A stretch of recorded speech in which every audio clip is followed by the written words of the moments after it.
Hello and welcome to another Sketchbook Club. This week we'll be creating a gorgeous riverside camping scene. So for this module you will need a sheet of A4 green cardboard paper, a biro or ballpoint pen, a glue stick, you'll need your HB pencil, a set of gouache paints, your size 1 and your size 6 paintbrushes, and optionally some colour pencils. So the first thing to do is to print out your transfer sheet instructions and reference sheet.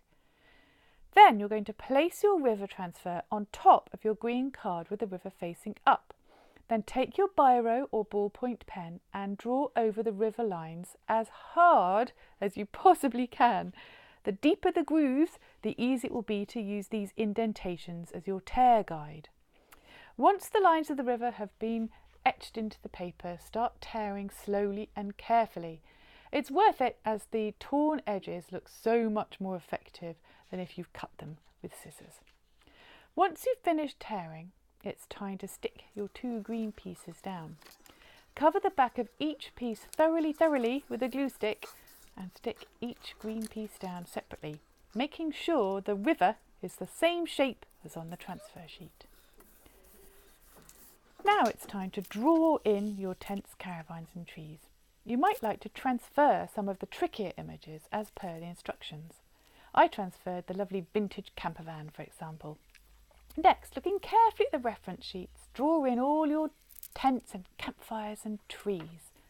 When you're happy with your composition, you can start to paint in some of the colours. My tip is to create a palette with little blobs of each of your gouache paints before you start. Now try not to worry too much about detail in this one, because you can, if you like, add these later with pencil. But you're going to start by adding sections of colour one at a time. That way the paint will have time to dry before adding the next colour. You might like to add further layers of colour, like details on the wigwams or flames on the little campfires, as each layer of paint dries.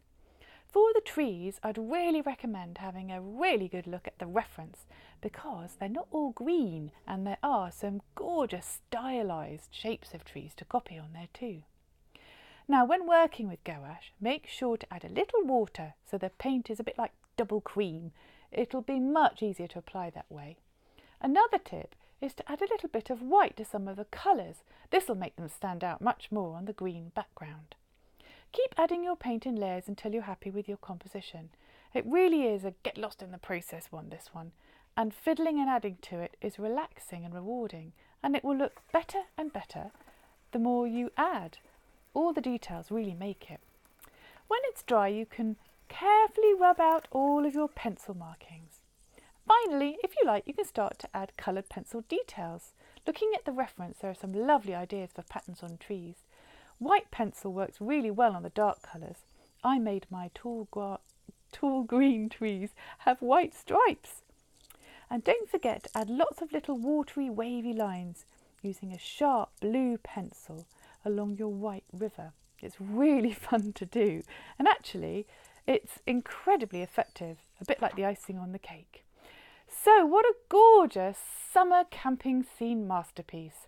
It's a stunning framed piece of art, this one, but equally what a wonderful addition to your sketchbooks. I really hope you love yours as much as everybody did in my studio Sketchbook Club, and I can't wait to see them all, so do please share your masterpieces using the hashtag Sketchbook Club Camping. Good luck, happy camping, and I'll see you at the next Sketchbook Club.